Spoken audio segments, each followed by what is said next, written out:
Hello YouTubers! Now today I'm finally gonna make the video about how I really make my sewing needles, my mid-age sewing needles. I got a few requests that in my last video I didn't show enough how to really make them. This time it's gonna be different. So now, first thing you need to have in mind is how big you want your needles to be. So we need some wood. And of course, you could also make it out of bones, if you want to. But I guess this stuff is a bit too big. So, we're gonna make it smaller. Okay, here we are. Looks way better. Now, I've prepared a few pieces. I'm gonna search for a few very beautiful pieces which get some needles pretty easily. So this one's a bit too thin. You can also make very thin needles out of that, but it's very thin and it will be very fragile even out of bone. So I love to use these pieces. They're rests from knife making, or spare pieces from knife making. And also these ones. These are pretty nice. This is camel bone, so it's very sturdy material. Here I also have stabilized giraffe bone, with some wood pieces also inside stabilized there.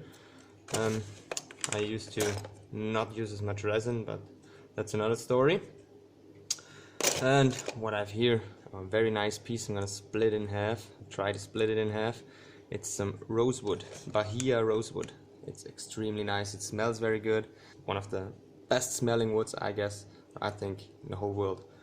So, yeah, so much about that. And finally here we get some other nice piece, but I don't want to make so much so much bone pieces today. I want to make some wooden pieces. Okay, now here we got a big choice of very nice different pieces. You can choose however you like, as I said. And first thing you need to do is the size of your needle. We're gonna resize all the pieces. So this here is gonna get a very big needle, I would say.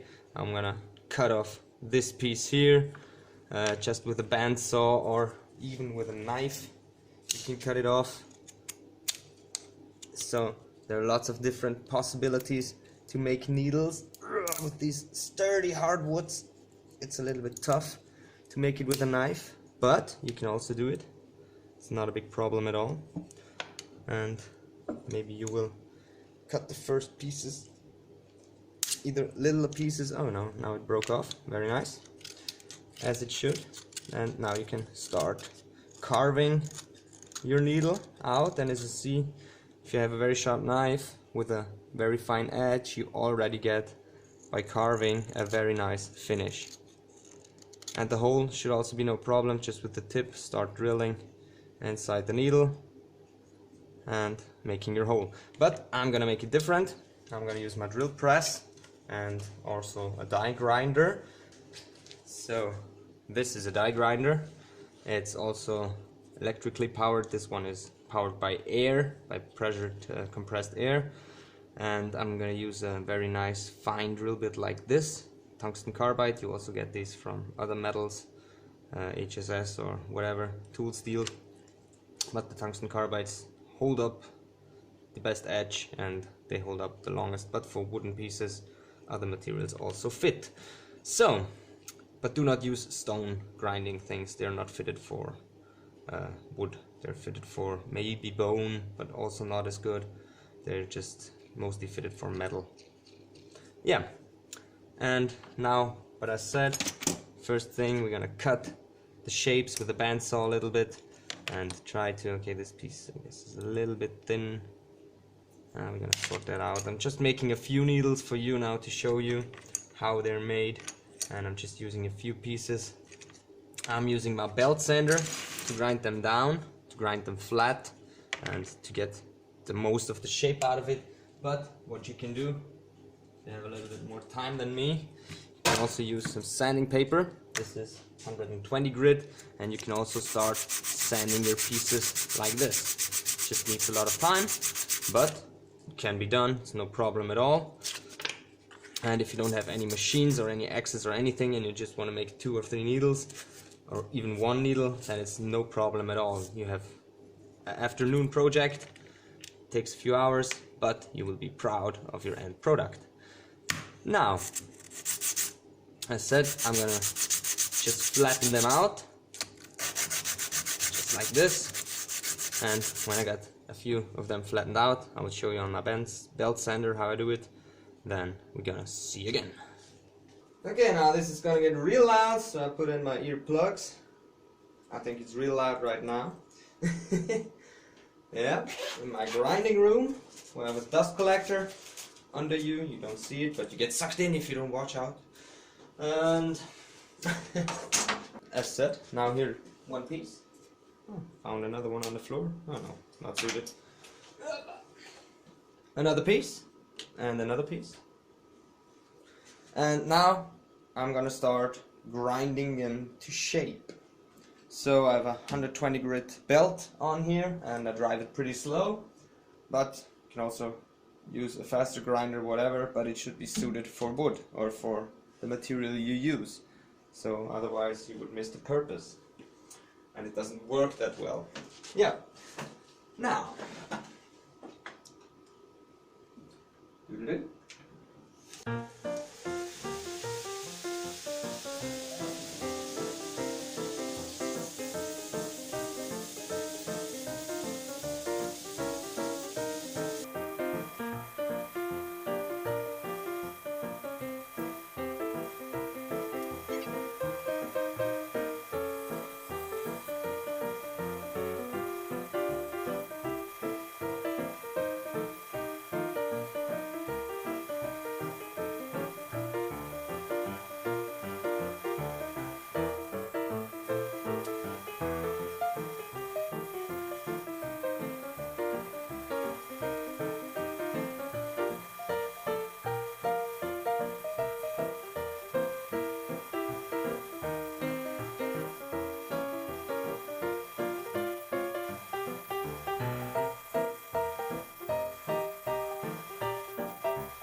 Well, now next thing we're gonna do is drill the holes. I have a 2 millimeter drill bit right here.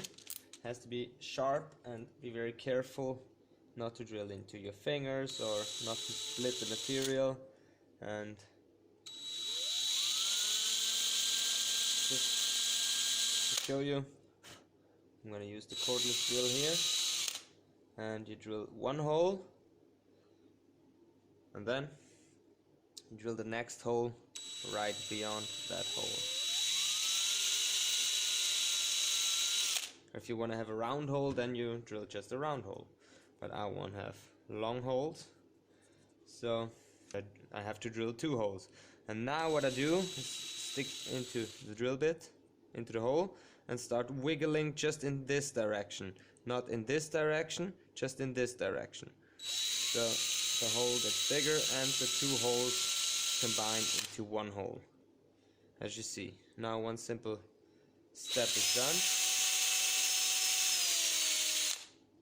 You can do that on the drill press also, just like with the cordless drill.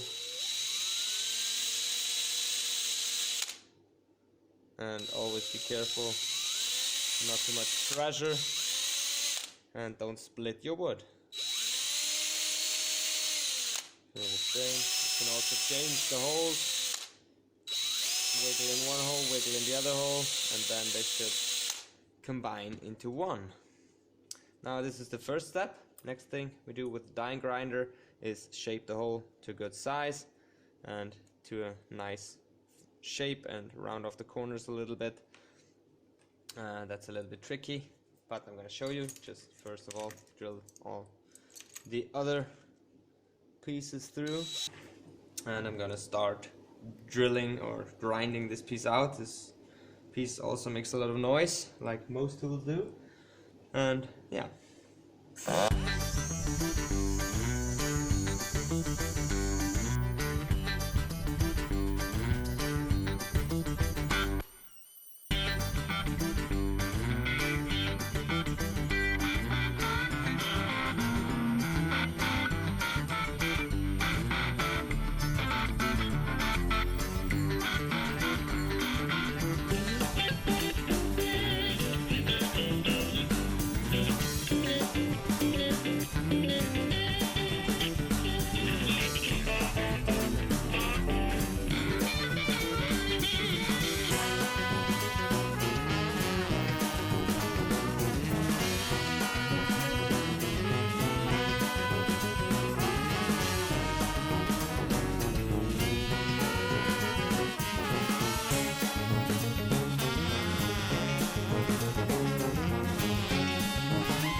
Okay, well now we got pretty far. I have to say the holes are very nice. The needles could be already used, so could already oil them up. I think I got some oil somewhere here, maybe from the die grinder, yes. And you could already oil them up and they would be ready to go. But what I'm gonna do, or what you can do to finish them up even more, or even make them more beautiful, is either hand sanding them up to, I would say 1000 grit is enough for wooden pieces. Bone pieces you could to 1500 grit. Yeah, now as said, I'm gonna buff them and show them again. Ta-da! And here are all the pieces.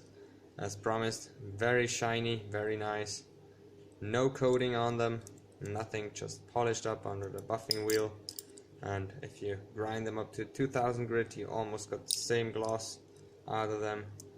At least after a few weeks of using them, they will start to get this nice glossy finish. Yeah, now I hope now you know how to make these needles, and hope you like my video. Please leave me a thumbs up, subscribe to my channel if you want to see more nice videos like this and want to learn more things, and thanks for watching.